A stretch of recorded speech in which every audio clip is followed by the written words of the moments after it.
የሐምሌ 13 ቀን 2018 ዓ.ም የዜና መጽሔት ጥንቅር ተጀምሯል። በዕለቱ መጽሔታችን ውስጥ በሰሜን ኢትዮጵያ የተከሰቱ አዳዲስ የፖለቲካና የጸጥታ እውነቶች፣ በምስራቅ ወለጋ የተፈናቃዮች ሰቆቃና የቢዛሞ ፋኖ ንቅናቄ፣ አዲስ የሚጣለው የሞተር ተሽከርካሪ ታክስ፣ ከአሜሪካ የተነሳችውና እጅግ ውድ የሆነ ስንዴና ማሽን ላይ የጫነችው ሊበሪቲ ግሎሪ መርከብ ጉዞ ወደ ኢትዮጵያ መጠጋቷን እንዲሁም በአርባ ምንጭ ከተማ የተከሰተው አሳሳቢ የሰውና የዝንጀሮ ግጭት የሚተነተኑ ዘገባዎች ተካተዋል። ወደ መጀመሪያው ዜና እናልፋለን። በሰሜን ኢትዮጵያ የሚገኘው የፖለቲካና የጸጥታ ሁኔታ አዳዲስና አከራካሪ ሁነቶች ማስተናገዱን በቀጠለበት በዚህ ወቅት በክልሉ የወጣው አዲስ የግዳጅ ወታደራዊ ምልመላ አዋጅ ከፍተኛ መነጋገርን ፈጥሯል። ህወሓት በምርጫ ቦርድ እውቅና ማጣቱን ተከትሎ በተፈጠረው የፖለቲካ ሂደት ውስጥ ጊዜ አስተዳደሩን ከጀነራል ታደሰ ወረደ በመቀማት የክልሉ ፕሬዝዳንት በመሆን የተረከቡት ዶክተር ደብረጽዮን ገብረ ሚካኤል በቅርቡ በክልሉ ተግባራዊ መሆን የጀመረውን የግዳጅ ወታደራዊ አዋጅ አድንቀዋል። በመቀሌ ከተማ ባደረጉት ንግግር ይህንን ውሳኔ የደገፉት ደብረጽዮን አዋጁ የትግራይን ህዝብ ህልውና እንዲሁም ደህንነት ለማረጋገጥ የሚረዳና ዓለም አቀፍ ተሞክሮዎችን መሰረት ያደረገ ትክክለኛ እርምጃ መሆኑን በይፋ ገልጸዋል። አዋጅ ቁጥር 366 ህዝባር 2018 በሚል ስያሜ የጸደቀውና 46 ገጾችን የያዘው ይህ አከራካሪ ሰነድ እድሜና ጤንነቱ የሚፈቅድለትን ማንኛውም የትግራይ ተወላጅ የክልሉ መንግስት የሚያቀርብለትን የክተት ጥሪ ተቀብሎ የመሳተፍ ግዴታ እንዳለበት በግልጽ ደንግጓል። የዚህ አዋጅ ይዘት ከቀላል የውትድርና ጥሪ የዘለለና እጅግ ጥብቅ የቅጣት ማዕቀፎችን ያካተተ መሆኑ የብዙዎችን ስጋት አባብሶታል። በተለይም በሰራዊቱ ላይ የሚደረግ ማንኛውንም ፕሮፓጋንዳ ማካሄድ፣ ተወላጆችን ለጠላት መመልመል፣ ከሰራዊቱ እንዲከዱ ማድረግ እንዲሁም ከጠላት ጋር መተባበርና ምስጢር ማሹለክ በሞት የሚያስቀጡ ወንጀሎች ተደርገው በህጉ መካተታቸው አዋጁን እጅግ ጥብቅና አነጋጋሪ አድርጎታል። ይህ ህግ በክልሉ ውስጥ በይፋ ተግባራዊ መሆን መጀመሩን ተከትሎ ያለው ማህበራዊ ውጥረት በግልጽ እየታየ መጥቷል። የከተማው ነዋሪዎችና ወጣቶች ስጋታቸውን በተለያዩ መንገዶች እያሰሙ ሲሆን በቅርቡ በመቀሌ ከተማ ጎዳናዎች ላይ ጦርነትን የሚቃወሙና ሰላምን የሚጠይቁ በራሪ ወረቀቶች ተበትነው ማደር መጀመራቸው ተጽፏል። በትግርኛ ቋንቋ በተጻፉት በእነዚያ መልእክቶች ላይ ወደ ሌላ ጦርነት እንድትከቱን አንፈልግም፣ የቀደመው ይበቃል፣ ሰላምን እንመርጣለን፣ እንዲሁም የግዳጅ ውትድርና መግፈፍ ወንጀል ነው፣ ወንድምህን አሳልፈ ሰጥተህ በሰላም አትኖርም የሚሉ ሀሳቦች ሰፍረዋል። አሁን ባለው አስቸጋሪ ሁኔታ ውስጥ የሚወሰድ ማንኛውም የኃይል እርምጃ ህዝቡን ከማሰቃየት ባለፈ ሌላ ፋይዳ እንደማይኖረው ህዝቡ ድምጹን ማሰማቱን አሳይቷል። በዚህ አስቸጋሪና ውጥረት የተሞላ ማህበራዊና ፖለቲካዊ ከባቢ ውስጥ የዜጎች ህይወትና ሰብአዊ ሁኔታ ከፍተኛ ፈተና ውስጥ መውደቁን የሚያሳዩ አሳዛኝ ክስተቶችም እየተከሰቱ ይገኛሉ። በክልሉ ዳጋ አርቢ ከተማ በጀግንነቷ ትታወቅ የነበረችው ወጣቷና የቀድሞ ታጋይ ብርህቲ ተህላይ መኖሪያ ቤቷን ዘግታ በራሷ ሽጉጥ ህይወቷን ማጥፋቷ ትልቅ ሐዘን ፈጥሯል። ወዲያውኑ ወደ አክሱም ቅድስት ማርያም ሆስፒታል ተወስዳ የህክምና እርዳታ እንዲደረግላት ጥረት ቢደረግም ህይወቷን ማዳን አልተቻለም ተብሏል። በዚህ ዓመት ትዳር መስርታ የጨቅላ ህፃን እናት የነበረችው የዚች ወጣት አሳዛኝ ህልፈት በቤተሰብና በወዳጅ ዘመዶቿ ላይ ከፍተኛ ድንጋጤን የፈጠረ ሲሆን የቀብር ስርዓቷም በብዙዎች ሐዘን ተፈጽሟል። ወደ ቀጣዩ ዜና ተሻግረናል። በምስራቅ ወለጋ ዞን ጉቡ ሰዮ ወረዳ ጠለለ ጣቢያ የሚገኙና ከደብረ ብርሃን ወደ ቀያቸው የተመለሱ ተፈናቃዮች የኑሮ ውድቀትና የዕለት ተዕለት ስቃይ አነጋጋሪ ሆኗል። እኒህ ተፈናቃዮች የከፋ ዙሪት ውስጥ መውደቃቸው ተሰምቷል። እነዚህ ዜጎች ለረጅም ጊዜ ከቀያቸው ተሰደው ከቆዩ በኋላ ወደ መኖሪያ አካባቢያቸው ሲመለሱ የዕለት እርሻ መሬታቸው ሳይመለስላቸው በኪራይ ቤት ለመኖር በመገደዳቸው ከባድ ኢኮኖሚያዊና ማህበራዊ ጫና ውስጥ ወድቀዋል ተብሏል። ከዚህም በላይ የወረዳው የአደጋ ስጋት ስራ አመራር ቡሳ ጎኖፋ ይባላል ቢሮው መሬታቸውን በኃይል ወስዶ እያረሰበት መሆኑን በመጥቀስ ምንም አይነት የኑሮ ማሻሻያ ምርት ባላገኙበትና ላልተጠቀሙበት መሬት ጭምር የመሬት ግብር እንዲከፍሉ በግፍ እየተገደዱ መሆናቸውን በምሬት ገልጸዋል። የወረዳው አስተዳደርና ተዛማጅ ቢሮዎች በበኩላቸው መሬቱ የተወሰደው በወቅቱ በነበረው የጸጥታ ችግር ምክንያት ተፈናቃዮቹ ማረስ ስላልቻሉና መሬቱ እንዳይበላሽ ለማድረግ በሚል ሰበብ መሆኑን አስታውቋል። ይሁን እንጂ ዜጎች ወደ ቀያቸው ተመልሰው እያለ መሬታቸውን ላለመረከብ የሚሰጡት ሰበብና ላልተመረተ መሬት የሚጠየቀው ግብር የህዝብን መብት የሚረግጥና የኑሮ ጫናውን የሚያባብስ መሆኑ በብዙዎች ዘንድ ከፍተኛ ውግዘት አስከትሏል። ተፈናቃዮቹ ከመሰረታዊ የኑሮ መብታቸው በተጨማሪ የባለቤትነት ዋስትና በማጣታቸው የተነሳ ለከፍተኛ ስደትና እንግልት መዳረጋቸው እየተነገረ ይገኛል። ይህ በወለጋ አካባቢ የሚስተዋለው መዋቅራዊ መፈናቀልና የንብረት መነጠቅ ክስተት ከቀላል የአካባቢ አስተዳደር ችግር ባለፈ ለሀገሪቱ አጠቃላይ ፖለቲካዊና የጸጥታ ቀውስ መባባስ እንዳንዱ ዋናና የቅርብ ጊዜ ምክንያት አሊያም ኢሚዲየት ኮዝ ሆኖ ሲያገለግል ቆይቷል። ባለፉት ዓመታት በዚሁ አካባቢ በሺዎች የሚቆጠሩ ሰላማዊ ዜጎች በተለይም የአማራ ማህበረሰብ አባላት ላይ ያነጣጠረው ግድያ፣ መፈናቀልና የንብረት ውድመት ለአካባቢው ህዝብ ህልውና ትልቅ ስጋት ፈጥሮ ነበር። ይህ ከቁጥጥር ውጭ የሆነ የደህንነት መደፍረስና የመንግስት አካላት ለዜጎች ደህንነት ትኩረት አለመስጠት የህዝቡን መብት ለማስከበር ሲባል የታጠቀ ትግል እንዲጀመር አስገዳጅ ሁኔታዎችን የፈጠረ ወሳኝ ምዕራፍ ሆኗል። ከዚህ አጠቃላይ ሰቆቃና የፍትህ መጓደል ጋር ተያይዞ በወለጋ አካባቢ የሚገኙ ማህበረሰቦች ራሳቸውን ለመከላከልና መብታቸውን ለማስጠበቅ ያደረጉት ጥረት ይበልጥ ተደራጅቶ ወደ መሬት ወርዷል። በዚህም የተነሳ በወለጋ አካባቢ የተፈጠረውን ግፍና መፈናቀል ለመመከት እንዲሁም የህዝቡን ሰብአዊና ፖለቲካዊ መብቶች ለማስከበር የቢዛሞ ፋኖ ቅርንጫፍ ተቋቁሞ ወደ እንቅስቃሴ መግባቱ ይታወሳል። የዚህ ታጣቂና ህዝባዊ ንቅናቄ መፈጠር ለአካባቢው ነዋሪዎች የህልውና ትግል ምላሽ ብቻ ሳይሆን መንግስታዊና መዋቅራዊ በደሎችን በጋራ ለመመከት የተደረገ ታሪካዊ ምዕራፍ በመሆን በሂደቱ ውስጥ ትልቅ ትኩረት የሰበሰበ ጉዳይ ነበር። ሶስተኛ ጉዳያችን በቅርብ ጊዜ እያነጋገረ የመጣው የግብር ጉዳይ ላይ ያተኩራል። የአገሪቱን የገቢ አሰባሰብ ማጠናከርና የበጀት ጉድለትን በዘላቂ ሁኔታ ለመሸፈን የተደረጉ ስትራቴጂካዊ ጥረቶች አካል የሆነው የአዲስ የፖሊሲ ማዕቀፍ በቅርብ ጊዜ ውስጥ በአገሪቱ የሞተር ተሽከርካሪ ባለቤቶች ላይ አዲስ ታክስ ለመጣል መዘጋጀቱ ተሰምቷል።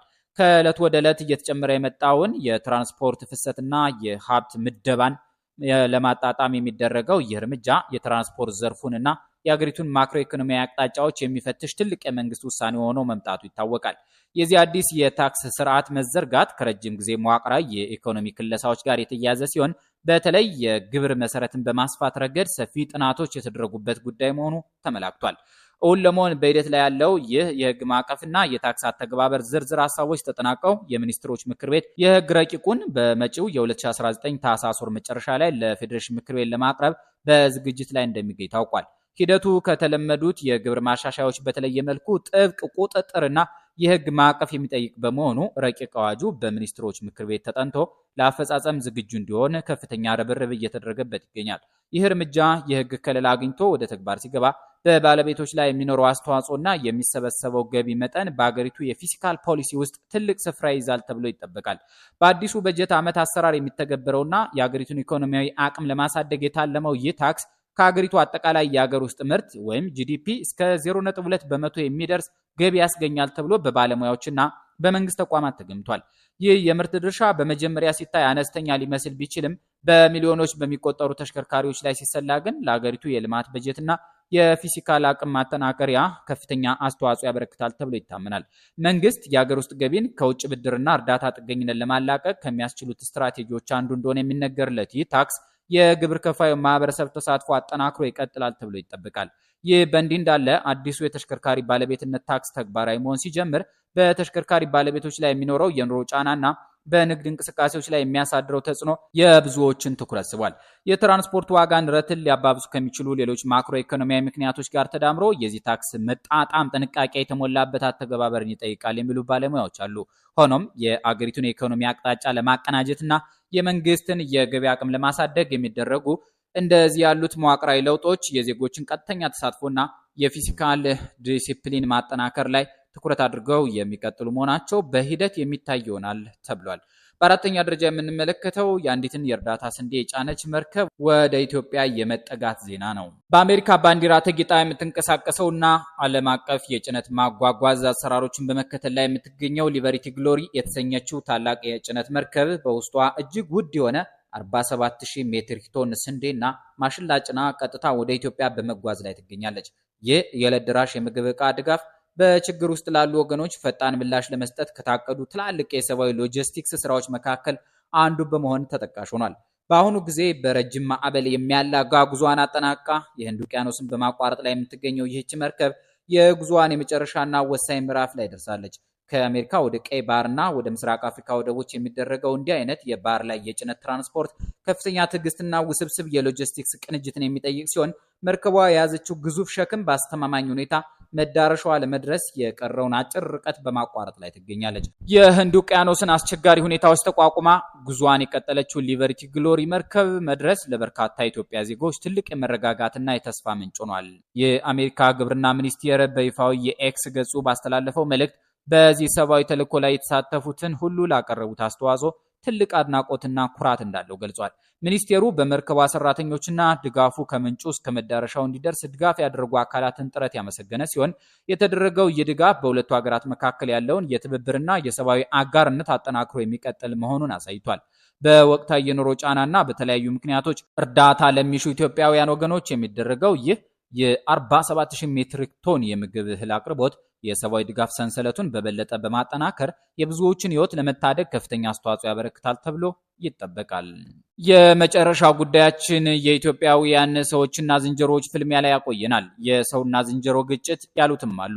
የሰውና የዝንጀሮ ግጭት ከጊዜ ወደ ጊዜ እየሰፋና አሳሳቢ እየሆነ በመምጣቱ የነጭ ሳር ብሔራዊ ፓርክ ከአርባ ምንጭ ከተማ አስተዳደር ፖሊስ ከአካባቢ ጥበቃ ጽሕፈት ቤትና ከባህልና ቱሪዝም መምሪያ ጋር በመተባበር የዝንጀሮ ቁጥር ቅነሳ ስራ ሊያከናውን መሆኑን ማስታወቁ በከተማዋ ከፍተኛ መነጋገሪያ ሆኗል። በፓርኩ በኩል ለአካባቢው አካላት የተጻፈውና በማህበራዊ ሚዲያዎች በሰፊው የተሰራጨው ይህ ኦፊሴላዊ ደብዳቤ የዝንጀሮ መንጋዎች በአርባ ምንጭ ከተማ ቴሌቪዥን ሰፈር፣ በአርባ ምንጭ ዩኒቨርሲቲ፣ በአውሮፕላን ማረፊያና በአጠቃላይ ሆስፒታል አካባቢዎች ተደጋጋሚና አደገኛ ጥቃቶችን ማድረሳቸውን በመጥቀስ ከሐምሌ 10 ቀን 2018 ዓ.ም ጀምሮ በተጠና መንገድ እርምጃ እንደሚወሰድ ያመለክታል።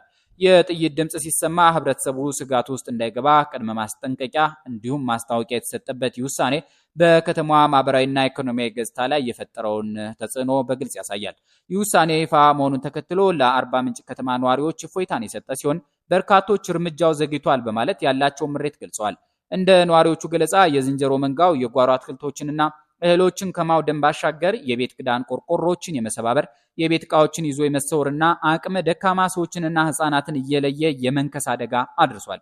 በተለይም ልጆቻቸውን በማሯሯጥና በመቧጨር ሊከሰቱ የሚችሉ የጤና ስጋቶች እንዳሳሰቧቸው የሚናገሩ ወላጆች ጉዳዩን በተደጋጋሚ ለፖሊስ ማመልከታቸውን በማስታወስ አሁን የተወሰደው የህግ ውሳኔና የቅነሳ ስራ ተገቢና የሚጠበቅ መሆኑን አስምረውበታል። በሌላ በኩል ለረጅም ዓመታት በነጭ ሳር ብሔራዊ ፓርክ ውስጥ የሰሩ ሰራተኞች በበኩላቸው በፓርኩ ያለው የዝንጀሮ ቁጥር ከጊዜ ወደ ጊዜ ከቁጥጥር ውጭ እየተስፋፋ መምጣቱን ያብራራሉ። የዝንጀሮ መንጋው ከእህልና አትክልት ውድመት ባለፈ የነዋሪዎችን ዶሮዎችና የፍየል ጠቦቶች እስከ መብላት መድረሱ በአካባቢ ማህበረሰብ ዘንድ ከፍተኛ ቅሬታ እንዲነሳና በሰራተኞች ላይም ቀጣይነት ያለው ተጽዕኖ እንዲያሳድር አድርጎታል። ህብረተሰቡ ችግሩን ይዞ ወደ ፍርድ ቤት ማምራቱንና ፍርድ ቤቱ በሰጠው ውሳኔ መሰረት አስፈላጊ ቅድመ ዝግጅቶች ተጠናቀው በእድሜ ያረጁና የመንጋው መሪዎች የሆኑ ዝንጀሮዎችን የመቀነስ ስራ ለማከናወን መገደዳቸውን የፓርኩ ሰራተኞች ያስረዳሉ። በማህበራዊ ሚዲያ ሲሰራጭ በነበረው መረጃ ዙሪያ ማብራሪያ የሰጡት የነጭ ሳር ብሔራዊ ፓርክ ኃላፊ መሰረት ደምለው ደብዳቤው ትክክለኛ መሆኑን አረጋግጠው ይሁን እንጂ የተሰራጨበት አካሄድ የተዛባና ሌላ ዓላማ ያለው መሆኑን ገልጸዋል። የኃላፊው ማብራሪያ እንደሚያሳየው እርምጃው በዘፈቀደ የሚከናወን ሳይሆን ተገቢውን ደረጃ፣ አሰራር እንዲሁም መመሪያ በመከተል ከባለድርሻ አካላት ጋር የተደረገ የዳሰሳ ጥናት ውጤት ነው።